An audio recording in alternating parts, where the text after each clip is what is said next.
This podcast was produced by OAR FM Dunedin with support from New Zealand On the Air.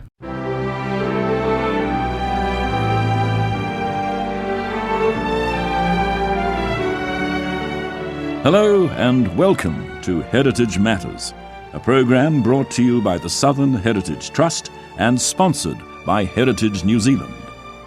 In this program, Bill Southworth looks at the career of two doctors born in Dunedin who were plastic surgery pioneers. Gregor Campbell brings us a story from the 19th Century Dunstan Times. Judy Southworth tells us about some bizarre 19th century medical cures. And to finish, we look again at the Rabbit Scourge in 19th century Central Otago. Dunedin has produced many important medical figures, and none more so than in the field of plastic surgery. Bill Southworth has been looking at the careers of two wartime plastic surgeons, who were not only important pioneers in the field, but who were also related. Sir Harold Gillies and Sir Archibald Macindoe were cousins, born 18 years apart in Dunedin. Both received their knighthoods for developing groundbreaking techniques of plastic surgery in separate world wars. Harold Gillies was the elder of the two. He was born in 1882, the son of Robert Gillies, the Member of Parliament for Otago.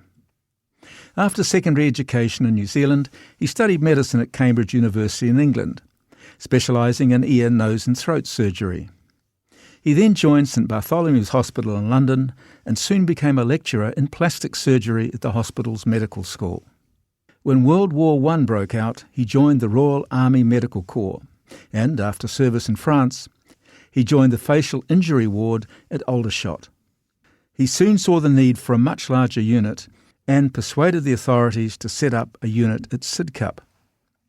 The Queen's Hospital opened in June 1917, and with its convalescent units providing over 1,000 beds. There, Gillies and his colleagues developed many innovative plastic surgery techniques. More than 11,000 operations were performed for over 5,000 men. For his work there, Gillies would become known as the father of modern plastic surgery. A New Zealand nurse was to write, "Before the Great War, men with shattered faces died of wounds or broken hearts. Now they go to a special hospital where marvels of surgery are performed, and they step out into the world again whole and competent.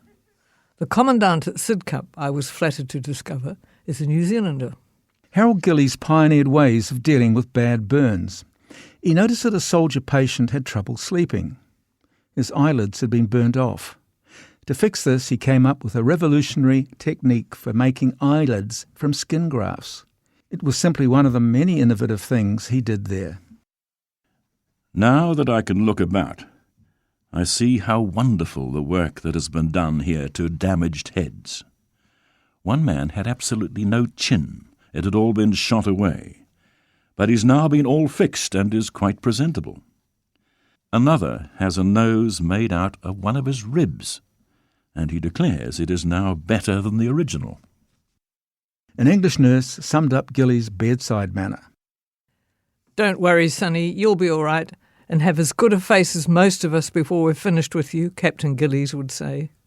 And the poor huddle of splints and bandages that had once been a handsome guardsman would believe him and try to shake off his mood of blank despair. For this work, Gillies was knighted in 1930. In World War II, he continued his work on damaged soldiers. After the war, he was at the forefront of gender-affirming surgery. In 1946, he and a colleague carried out one of the first female-to-male operations. In 1951, he and colleagues carried out one of the first modern gender-affirming surgeries from male to female, using a flap technique which became standard for 40 years.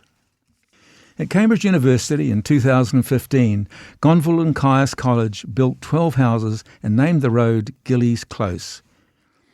Gillies Lane at Gun Park in the former Cambridge Military Hospital also commemorates him.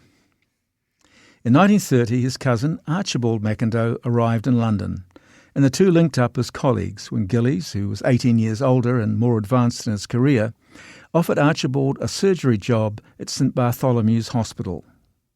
Archibald Macindoe was born in 1900 in Forbury, Dunedin. His father was John Macindoe, the printer. He went to Otago Boys High School and then studied medicine at Otago University. In 1924, Macindoe was awarded the first New Zealand fellowship at the Mayo Clinic in the United States. After a stint with his cousin in London, Macindoe received a fellowship of the American College of Surgeons, where he worked until 1939. That year, he became a consultant plastic surgeon to the Royal North Stafford Infirmary and Croydon General Hospital. In 1938, he was appointed consultant in plastic surgery to the Royal Air Force. The Second World War created burn injuries amongst pilots which had never been seen before. A cabin on a Hurricane or Spitfire could turn into an inferno within seconds, and parts of the body, such as hands and faces, which were not covered by clothing, were burnt worst of all. Previously burnt skin had been treated by the painful technique of dripping tannic acid onto it to toughen it up. However, Macindoe noticed that pilots who had landed in the sea did not have such severe burns and healed more quickly. He developed a system of saltwater baths which helped to heal the skin. Macindoe realised his patients, many of whom were only 18 or 19, needed to develop mental toughness, and so he used psychological techniques to build up their self-esteem. He also made sure his patients were not treated as freaks. He deliberately hired older but nevertheless attractive nurses who could handle the sights they saw in the wards. He went to the nearby township of East Grinstead and persuaded its inhabitants not to stare at his patients when they went for a walk, but to treat them as normal. It worked so well that girls at local dances often asked his patients to dance with them. On one occasion, a pilot who had suffered moderate burn injuries was asked to go and see a former schoolmate in another ward who had asked to see him. They had signed up together as fighter pilots. As I got to Ward 3, I saw what I can only describe as the most horrifying thing I had ever seen in my life. This chap had been really badly burnt. His hair had been burnt off. His eyebrows had been burnt off. His eyelids had been burnt off. You could just see his staring eyes. His nose had been burnt. You could just see 2 holes in his face. His lips had been burnt. And then, when I looked down, his legs and his feet were also burnt. He picked up a chair with his teeth and threw it alongside me and said, "Have a seat, old boy." And I cried. And I thought, what have I to complain about? That friend recovered thanks to Macindoe and his colleagues and went on to fly fighters again. Much of what Macindoe did was trailblazing. The patients understood this and formed their own association, fondly called the Guinea Pig Club, which grew to have 700 members. For many years after the war, it provided social support for ex-pilots and their families. Specialist science laboratories at Otago Boys High School, built in 1967, are named in his honour. The school later named one of its houses after Macindoe. When he died at the age of 58, his ashes were given the unique honour for a civilian of being buried at the Royal Air Force Church of St Clement Danes in London. For much of this material, I'm grateful to the publications New Zealand History and Tiara, the Encyclopedia of New Zealand, and to the Royal Air Force Benevolent Fund. This is Bill Southworth reporting. Gregor Campbell has been researching early Otago newspapers and discovered the Dunstan Times had an amusing column called Cromwell Gossip, from which he extracted this amusing tale. In the Dunstan Times of April 23, 1875 can be found a natty little column titled Cromwell Gossip. I found it, as often happens, while looking for something else. Most remarkable in the column published that day is the final story. It has nothing at all to do with local history, except that it was published in a number of local papers. It must have been as irresistible to the Dunstan Times editor as it is to me. Cromwell Gossip. 'Tis something to be thought of in this cold world, and that I am is proved in every issue of your paper, and by your liberal allowance of 3p per week advance on screw, with the injunction not to buy tobacco, frequent pubs, quadrille parties, or balls. But you surely, Mr. Editor, overlook the fact that, in myself, you and your subscribers have secured the services of a literary genius. To prove this assertion, what says a committee man of the Bannockburn Miners Association in his last letter as published by you on the 16th? Here it is, verbatim. If I could but wield the pen, with but half the force as doth that able, clever and pithy writer, your Cromwell correspondent, whose cleverness is admitted by all but admired by few, I would have something to say that would astonish the Bannockburn folks. Now this is really cheering, and as the writer in no other portion of the letter refers to me, but pours out his pent-up spleen upon some unfortunate Mr. Crombie, who was formerly president to the association, I leave that gentleman to fight his own battle, but it is only due to him to say that anyway at the meeting of the Goldfield Secretary at Bannockburn some short time since, he presided at the largest assemblage ever held under the auspices of the association. I have so few friends that I can't afford to quarrel with this newly acquired one, and therefore will quietly wait the turn of events and see how the sanguinary struggle shapes my friend. I suppose I may now use that endearing term. I may tell you concerning those ticklish resolutions, I did not get my information from Mr. Crombie, but fossicked it out by means known only to myself. Ah, no, I forgot. That little urchin, our devil, was also in the secret, but I know you don't envy him the society of so able, clever and pithy a writer as the Cromwell correspondent to the Dunstan Times. I don't know whether a description of Arrowtown proper would prove interesting to your readers, but may say that it is not so large as Cromwell by considerable odds, nor does it transact the same amount of business, though it is a thriving little place, and likely for some time to support a limited population. It is much healthier than Queenstown, and will, in all probability, become the capital of the Lakes. But this is a question of time. I have been told that, not to be outdone by their neighbours, they have determined to form a grand army on the volunteer principle, in order not only to protect their hearths and homes against invasion by the Macetownites, but also as a reserve in case of a civil war amongst the Arrow town councillors, as the peaceful denizens have been alarmed through one of the said councillors having purchased a set of boxing gloves, which, the ladies insist, indicates pugnacity. Several of the most unlikely persons to discharge with credit the onerous and important duties pertaining to the position, and the most unsoldier-like in appearance and courage spoken of as likely to be appointed to the post of captain. And my informant desires me to put in an application for the lieutenant colonelcy, which, upon reflection, I have declined, as my first act would doubtless be to court-martial Monsieur le Capitaine and disband the Patriots. I think they might originate an army of Amazons, as a short time since, within a fortnight, 3 of the fair sex claiming to constitute the elite and fashion took out cross summonses for assault and battery. And the case was duly heard before the RM, who in one case inflicted a fine of 8 shillings with 11 costs, and the other a fine of 1 shilling and costs. Now, sir, I am a father and a lover of morality, and as the author or authors of that foul and diabolical baby murder have not been discovered, the old system of female detectives might be initiated.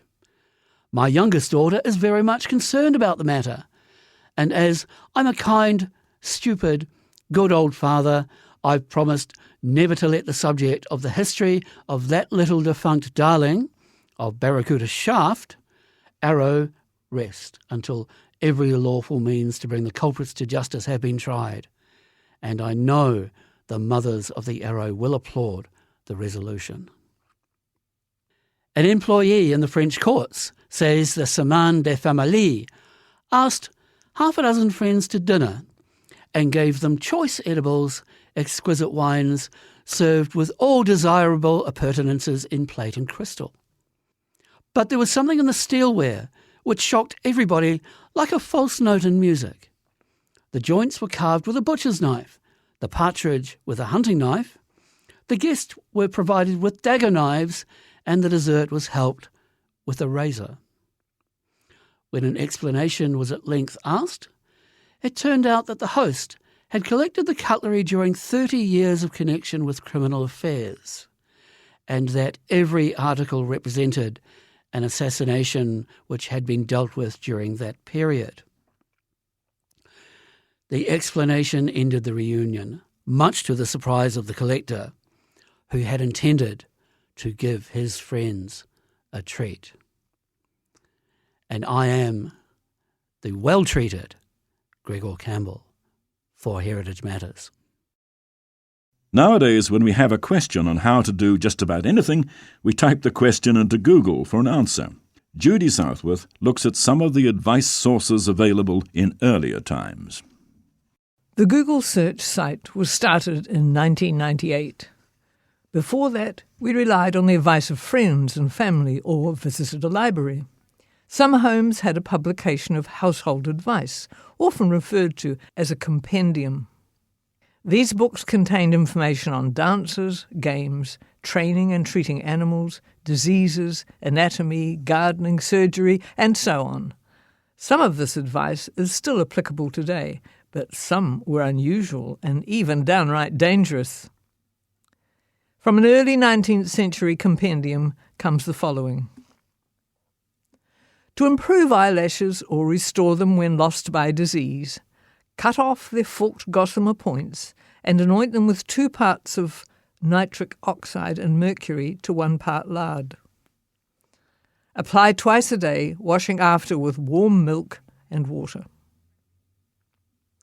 A never-failing cure for nervous headache is the simple act of walking backwards.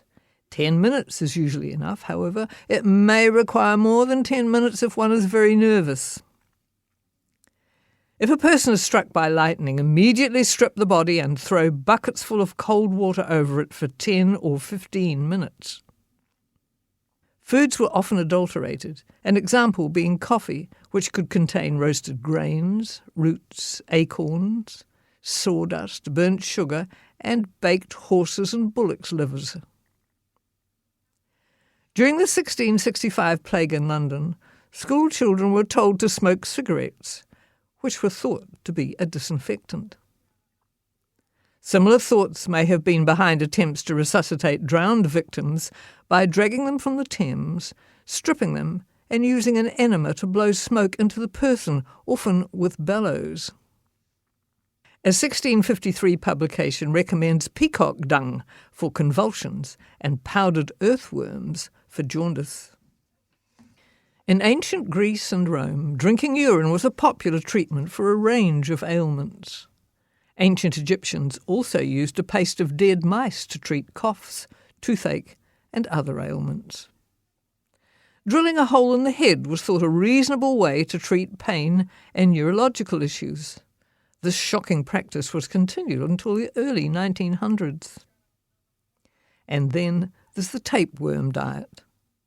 Women would consume a tapeworm egg pill in the hope that the creature would hatch and thrive in her intestine, leading to weight loss. This diet continues today. For bleeding of the nose, it was thought that binding the arms and legs as hard as you could with a piece of tape ribboning would call back the blood. Well, there we'll leave it. There's a massive strange advice on Google, but as you've just heard, in earlier times, even stranger advice was given. This is Judy Southworth for Heritage Matters. The large sheep stations that were set up in Central Otago in the 19th century struck an unexpected and nearly fatal problem. Rabbits. Millions of them. They stripped the land of grass, and their ravages brought ruin to many. This report from Bill Southworth. Individuals and even some acclimatisation societies imported rabbits, usually for sport. By 1857 they could be seen playing amongst the sandhills at Bluff. The Southern run holder got some as pets and soon was to rue the day. In a few years, rabbits forced him to abandon his property.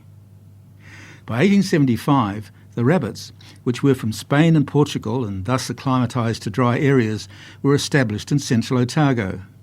In a decade, they'd spread to all parts of Otago and Southland. In the 1890s, they overran the Mackenzie country. A single female rabbit could have 45 offspring in a year, producing a litter of 4 or 5 kittens every 6 weeks. Rabbits can breed at 5 months of age, so a female born in the early spring will produce young within the same breeding season. Rabbit populations commonly increase 8 to 10-fold in just one season. Over the years, they've cost New Zealand farmers many millions of dollars, largely through loss of farm production. Their impact on the drier areas of Central Otago has been little short of an ecological disaster. The vegetation grazed off by rabbits has never recovered. In 1866, rabbits were seen on the Earnscleugh station, much to the delight of the owner, who actually had a poacher prosecuted for shooting some. His joy turned to regret when the animals, increasing at an incredible rate, destroyed his farm. By 1870, rabbits had crossed the Clutha and begun the invasion of the Galloway station. Rabbits are particularly well adapted to semi-arid areas, and within a few years the whole of the Manuhirakia had been overrun. Nothing like it had ever happened before, and despair set in. The advancing horde seemed to be unstoppable. Between 1877 and 1884, farmers gave up 75 runs in Otago because of the impact. By 1887, almost 1.5 million acres had been abandoned to the rabbits. Guns and dogs were initially used against them, but with limited success. Poet Arnold Wall summed up the situation well when he wrote, "Where the sheep feeds, there feed I. Depleted lands behind me lie. Of dogs and guns I take no heed. I only breed and breed and breed." Poisoning eventually gave farmers some control. Compassionate considerations were given little consideration in the battle. Poisoned, phosphatised oats were used and were partly successful for a time, but the rabbits suffered agonising deaths. Poisoning was also a disaster for native ground birds such as weka and native quail, which went extinct in many areas. The voracious appetites of the rabbits were the undoing for some. In many areas they completely stripped the land of all vegetation and started feeding on tussock roots, in some cases dying of starvation after leaving nothing but a barren waste.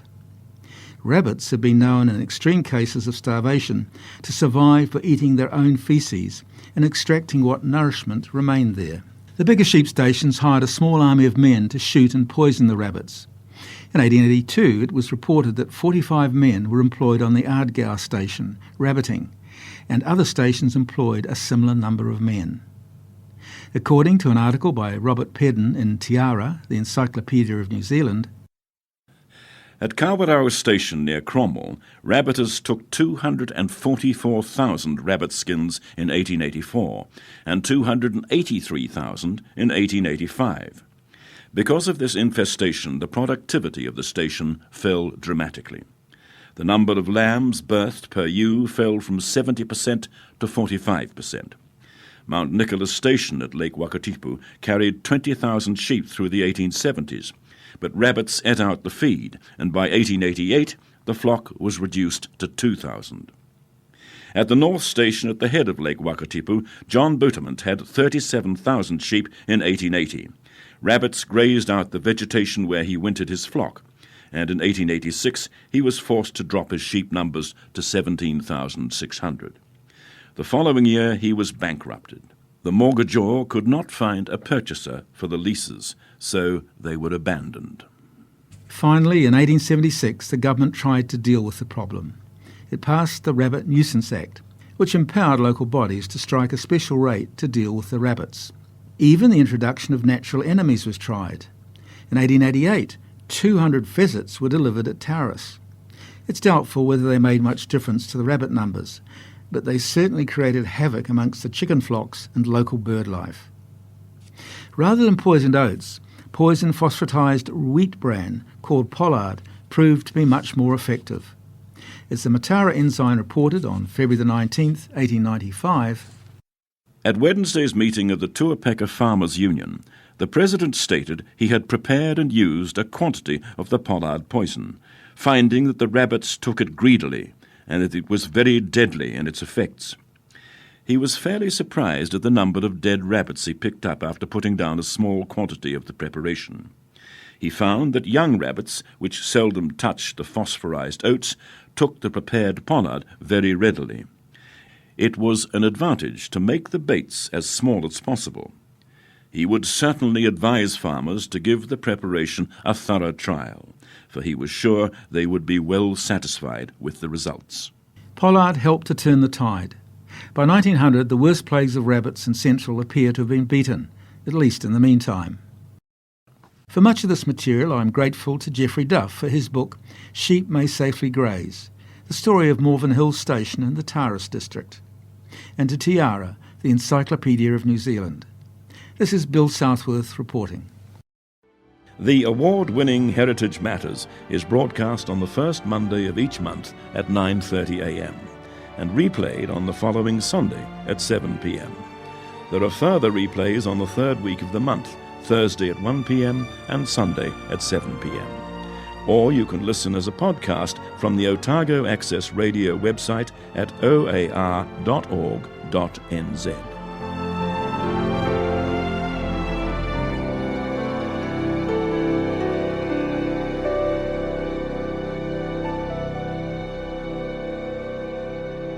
As Aotearoa New Zealand's national heritage agency, Heritage New Zealand Pohere Taonga is proud to sponsor Heritage Matters.